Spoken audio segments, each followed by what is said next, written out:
पाप किए, अशुभ कर्म किए। ये निमित्त और उपादान की बात मैं आपसे कर रहा हूं। कोई प्रतिकूल परिस्थिति मिलती है तो ज्ञानी सोचता है, स्वपर भेद विज्ञान सोचता है दोष इसका नहीं है, इसमें सारा दोष मेरा ही है। तो अंतरंग निमित्त, बहिरंग निमित्त और प्रेरक निमित्त हम लोग बहुत लोगों को प्रेरणा करते हैं। कुछ लोग नियम लेते हैं, भावनाएं जागृत होती हैं, और एक उदासीन निमित्त सहज में ही प्रवचन सुना और भावना बन गई कि हमें अमुक चीज नहीं खाना है, या हमें देव दर्शन करना है, या हमें अभिषेक पूजा करना है। तो जीवन हमें मिला है, यह है। अगर चल नहीं सकते हैं तो सरकने की कोशिश कीजिए। सफलता उन्हीं के हाथ लगेगी जो निरंतर प्रयास करते हैं, पुरुषार्थ करते हैं। वो भी समीचीन पुरुषार्थ होना चाहिए आपका। सम्यक दृष्टि जो होता है, धर्मात्मा होता है, उसका पुरुषार्थ निरंतर समीचीन चलता है। आगम के परिप्रेक्ष्य में बहुत तरह के आजकल विवाद के विषय हैं, भ्रांतियां हैं। कल जैसा कि मैंने आपको बताया था, वास्तु का चक्कर, काल सर्प का चक्कर, अंगूठी का नख का चक्कर, नवग्रह का चक्कर, और आजकल वीतराग प्रभु को छोड़ करके पता नहीं हम कहां कहां के धक्के खा रहे हैं। ध्यान रखना, कोई भी देवी देवता ना आपका अच्छा कर सकता है, ना आपका बुरा कर सकता है। भैया वो पीपल का पेड़ है, वहां कोई देवी देवता निवास करता है। बस एक बार दिमाग में आ जाए कि कोई देवता है, तो जब भी निकलते हैं धुक धुक धुक। ये आपकी मनोवृत्ति बता रहा हूं। भैया अगर इन देवी देवताओं की पूजा पाठ से ही सारे काम होते तो गुड़गांव में फैक्ट्री वाले बहुत उनसे कहते हैं फैक्ट्री बंद कर दो, दुकान बंद कर दो, और एक देवी देवता की आरती उतार लो, अपने आप तिजोरी भर जाएगी, वो बैंक में अपने आप। ऐसा नहीं होता है। बिना फैक्ट्री चलाए, बिना दुकान खोले सफलता आपको नहीं मिलेगी। तो भैया लौकिक क्षेत्र में आप देखें, पुरुषार्थ बहुत जरूरी है, और पुरुषार्थ करने वाले ही जीवन में सफलता को प्राप्त कर सकते हैं। तो हमें निरंतर पुरुषार्थ करते रहना चाहिए, और पुरुषार्थ हमारा समीचीन होगा तो हमारी हमें मंजिल सहज में प्राप्त हो सकती है। एक विषय आता है तो ये अंतरंग निमित्त, बहिरंग निमित्त, उदासीन और प्रेरक। जैन दर्शन में एक धर्म द्रव्य आता है। एक तो पुण्य पाप को धर्म अधर्म बोलते हैं। एक छह द्रव्य में जिय पुद्गल को चलन सहाई, धर्म द्रव्य अनुरूपी, तिष्ठत होय अधर्म सहाई, जिन बिन मूर्ति निरूपी। धर्म द्रव्य जो जीव के चलने में उदासीन निमित्त है, अधर्म द्रव्य जीव और पुद्गल द्रव्य के ठहरने में निमित्त वो अधर्म द्रव्य कहलाता है। ये उदासीन निमित्त है। तो कोई भी देवी देवता आपका कुछ अच्छा बुरा नहीं कर सकता। आपका अच्छा बुरा आपके पुण्य पाप पर है। अरे भैया ये तीन लोग के नाथ बैठे हुए हैं, ये जितने देवी देवता हैं ये इनके सब नौकर हैं, किंकर हैं, चाकर हैं, इनकी सेवा में लगे रहते हैं। जब आपकी डायरेक्ट प्रधानमंत्री से अप्रोच है, राष्ट्रपति से संपर्क है, फिर पीए के चक्कर में क्यों पड़ते हो? आपको मालूम नहीं महाराज जी, आप तो साधु महात्मा हैं। किसी भी से मिलना है तो बिना पिए के, मार्केट में बिना दलालों के काम नहीं चलता है। हमारे तीर्थंकर कोई दलाल नहीं रखते, कोई इनका एजेंट नहीं है, कोई इनका पीए नहीं है। ये तो हर भक्त से डायरेक्ट बात करते हैं। आपको तो विश्वास होगा नहीं, आप तो देवी देवता के चक्कर में लगे रहते हो। आपने सुनी है वे पंक्तियां, आप पढ़ते होंगे स्तुति में। करे सेवता की करे देव सेवा, सुने बेन सोही लहे ज्ञान मेवा। जपे जापता को नहीं पाप लागे, दरे ध्यान ताके सबे दोष भागे।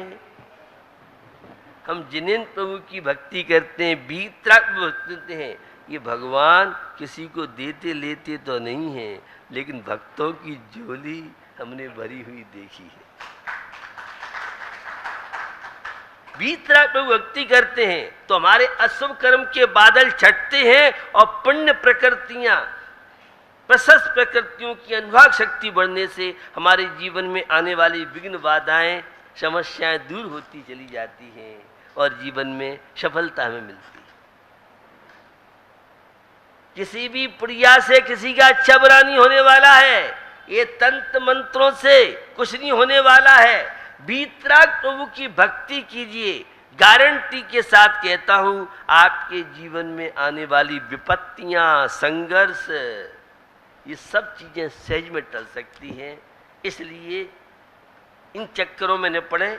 आज ये सब बिजनेस हो गए हैं और लोग इतने परेशान हैं, वास्तु से तो लोग इतने परेशान हैं कि अलग अलग वास्तु वाले, वही फ्री के सलाहकार, कोई वास्तु वाला होगा मुझे पूछेगा, ये हमारा बिक्री बट्टा सब बंद करा देंगे महात्मा जी। घबरा मत, लोग इतने गहरे संस्कार बैठे हैं। सोचिए बेचारी, सम्यक ज्ञान क्या है, यथार्थ ज्ञान। तो ये बीतराग प्रभु की, अरे जितने देवी देवता हैं तो सब संसारी हैं, चाहे पद्मावती देवी हो, चाहे धरणेन्द्र हो, अन्य देवी देवता हो, ये तो स्वयं संसारी हैं। आप तो संयम तप त्याग की साधना करो तो 607 क्लास तक में प्रवेश कर सकते हैं, 6वां 7वां गुणस्थान मुनि बन के हो सकता है आपका। और ये देवी देवताओं का अगर सम्यक दर्शन नहीं है तो वे तो केजी के प्ले के स्टूडेंट हैं, स्वाध्याय जो करते हुए अच्छी तरह से इन बातों को जानते हैं। तो भैया बीतराग प्रभु की भक्ति पूजा कीजिए और अपने जीवन में खुशहाली प्रसन्नता को प्राप्त कीजिए। एक चक्कर चलता है तो ये निमित्त उपादान दोनों अपने अपने स्थान पर सत्य हैं। कहीं निमित्त की प्रमुखता को लेकर वक्ता बात करता है तो कहीं उपादान की प्रमुखता को लेकर वक्ता बात करता है, लेकिन एक झूठा हो एक सत्य हो ऐसा नहीं है। निमित्त को निमित्त रूप से मानिए, उपादान को उपादान रूप से मानिए। दूसरी चर्चा आती है, केवल ज्ञानियों के ज्ञान में सब चीज आती है, क्रमबद्ध पर्याय, क्या ये सब निश्चित है? जिसका जिस समय जो होना होगा सब निश्चित है। और ये पंक्तियां छेडाला की बड़ा दुरुपयोग किया, सकल द्रव्य के गुण अनंत पर जाए अनंता, जाने एक ही काल प्रगट के बल भगवंता। तीनों लोग तीनों काल की बात को केवल ज्ञानी जानते हैं। जिसका जैसा होना होगा सब निश्चित है। और ये हिंदी की पंक्तियां आपने भी रटी होंगी, सुनी होंगी। जो जो देखी बीतराग ने सो सो होसी बीरारे, अनहोनी नहीं कबऊ होसी काए होत अधीरारे। इन पंक्तियों पर जिसका श्रद्धान है वह धर्मात्मा नहीं हो सकता है, सम्यक दृष्टि नहीं हो सकता है। अरे केवल ज्ञान में अभी आप बोला था तीनों लोग तीनों काल की बात को केवल ज्ञान जानते हैं। हमें नहीं मालूम केवल ज्ञानी क्या जानते हैं, केवल ज्ञान में क्या आया नहीं आया है। हम तो पुरुषार्थ वाली हैं। भाग्यवादी को शिवमंगल सिंह सुमन कवि ने आपने पढ़ा होगा, जाग रही मरघट की ज्वाला। भाग्यवादियों को उन्होंने बुरी तरह फटकारा। भाग्य क्या है? कल भी मैंने या परसों मैंने बात की थी, ये भाग्य को विधाता नहीं बनाते हैं। हमारे जैन धर्म में कोई यमराज नाम का व्यक्ति नहीं है। हमारे यहाँ तो हम ही हैं। हमारा आयु कर्म समाप्त होना, जीवन से विदा लेना है, वो आयु कर्म है, तो कोई हमारा बाल बांक नहीं सकता है। हमारे पुण्य कर्म का उदय है। सुना है गुड़गांव में फैक्ट्रियां लोग बांध देते हैं, मकान बांध देते हैं, दुकान बांध देते हैं। पता नहीं आपको मालूम है नहीं मालूम? ऐसी गलत धारणा है। कोई किसी की दुकान, फैक्ट्री, मकान बांध नहीं सकता है। हाँ, हमारे पाप कर्म का उदय है, अशुभ कर्म का उदय है, अलग बात है। वो तुम्हारी फैक्ट्री में किसी कर दिया है, अरे कौन कर देगा? हमारा पुण्य कर्म का तीव्र उदय है, तो कोई दुश्मन कुछ नहीं कर सकता है। और पाप कर्म का उदय है तो कोई नहीं बचा सकता है आपको। हाँ, जिनेन्द्र प्रभु की वीतराग प्रभु की शरण में आइए, और जितने ग्रेड की आपकी श्रद्धा आस्था भक्ति होगी, उतने ग्रेड की अशुभ कर्म आपके विदा लेंगे, और प्रशस्त पुण्य प्रकृतियों का आपके जीवन में हर क्षेत्र में सफलता मिलेगी। सब चीजें निश्चित नहीं है। आप कहां से बोल रहे हो? मैं बोल रहा हूं आचार्य विद्यानंद स्वामी, जो तत्वासूत्र की अंतिम टीका वर्तमान उपलब्ध में श्लोक वार्तिक। सब चीजें निश्चित नहीं है। हमारे यहाँ बहुत तरह की व्यवस्था है। कुछ चीजें निश्चित है, कुछ चीजें निश्चित है। अष्टश्री ग्रंथ आचार्य अखिलंग स्वामी की अष्टशती और आचार्य अखिलंग विद्यानंद स्वामी की अष्टश्री टीका। उन्होंने कहा जब तक कार्य की सिद्धि नहीं हुई है तब तक पुरुषार्थ कीजिए, और पुरुषार्थ करने पर सफलता न मिले तो सोचो भाग्य में ऐसा होना था। पहली भाग्य भरोसे बैठना यह बहुत बड़ी कायरता है, बहुत बड़ी हिंसा है, बहुत बड़ा अधर्म है, बहुत बड़ा पाप है। नहीं, जिनका जिनसे संबंध होगा उन्हीं के साथ शादी होगी, ऐसा एकांत नहीं है। अगर इस रास्ते से जाओगे तो सुरक्षित हो, और इस रास्ते से जाओगे तो मौत भी हो सकती है। आपका पुरुषार्थ, आपकी भावनाएं, ये रेखाएं बदल सकती है। आपको ज्ञात है आपके हार्मोन्स भी बदलते रहते हैं। उसी तरह से क्या क्या देखी बीत राग ने,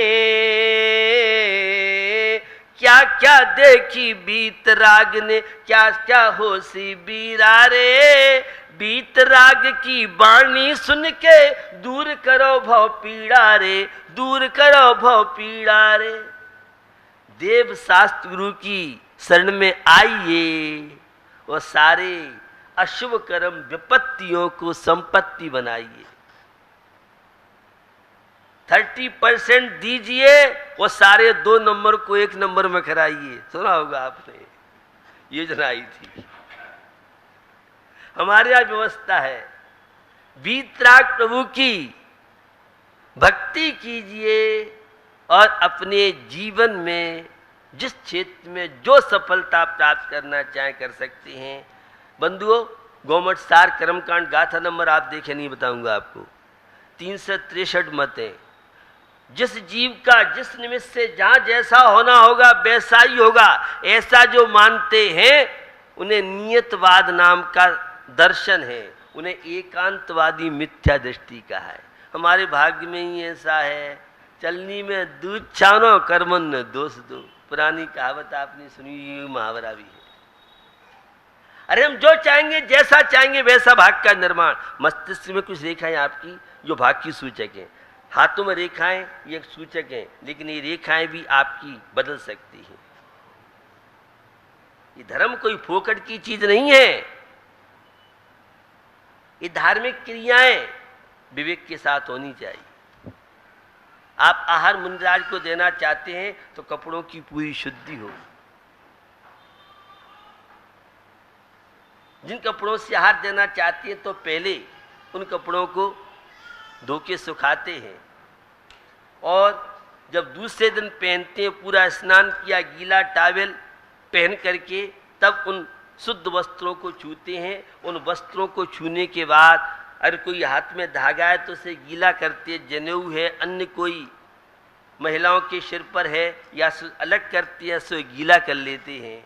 उसके बाद कोई भी पर्दा, कोई भी तकिया, गद्दा, चटाई आप छूते हैं, अन्य किसी का स्पर्श होता है तो अन्य लोगों के जो असोला वाला है, अशुद्धि के कीटाणु आपके वस्त्रों में वे कीटाणु मिलने के बाद और वह बीमारी का कारण आपके लिए बन सकता है। इसलिए जब कपड़े शुद्ध बदल दिए, उन कपड़ों से गोबर पर पैर नहीं पड़ना चाहिए, अन्य किसी व्यक्ति से छुपना नहीं चाहिए। 16 क्या आप करेंगे? 16 देखना हो तो थिएटर रूम। मेरा मेरठ विश्वविद्यालय में एक कार्यक्रम था, कुलपति मेरे साथ चल रहे थे और मुझे दिखा रहे थे। जब कंप्यूटर रूम में प्रवेश किया तो सबने चप्पल जूते बाहर निकाले। मैंने सोचा भाई कोई मुनि महाराज का चौका होगा, कोई रसोई घर की व्यवस्था होगी। मैंने पूछा तो कुलपति महोदय कहते, संत जी कंप्यूटर रूम में है और यहाँ पर अगर जरा सी रजकड़ होंगे तो गड़बड़ कर सकते हैं। हमने सोचा एक कंप्यूटर रूम में तो बिना जूते चप्पल के प्रवेश करते हैं, और हमारे यहाँ हमारे पूर्वज रसोई घर में, भोजनशाला में, चौके में बिना जूते चप्पल पहन करके जाते थे। अब समझ में आया एक कंप्यूटर रूम में तो इतनी शुद्धि रखना चाहता है, अगर थिएटर रूम हो तो जूते चप्पल बाहर उतरते हैं, अंदर नहीं जाते हैं। डॉक्टर पूरी अपनी यूनिफॉर्म चेंज करता है, सब आप जानते। 16 की बात कर रहा हूं, ये बहुत बड़ा वैज्ञानिक तथ्य है। हमारे यहाँ तो रोज के धुले हुए कपड़ों से भोजन करते थे, अब तो जूते चप्पल पहन के खाने में स्टैंडर्ड, और पैर धो लिए तो आपका स्टैंडर्ड गड़बड़ तो नहीं हो रहा है, ऐसी बात नहीं है। इसका वैज्ञानिक तथ्य है। जब आप अपने पैर धोते हैं, मंदिर में हमारे आने की व्यवस्था है, मंदिर में आने के बाद बाहर पानी रखते हैं और पैर धो के, हाथ धो के और फिर अंदर जाते हैं। आपने सोचा क्यों? ये बहुत बड़ा वैज्ञानिक है। जब पैरों पे पानी पड़ता है और वह पानी हाथ पैरों का स्पर्श होता है तो आपके अंदर एक प्राण विद्युत तैयार होती है।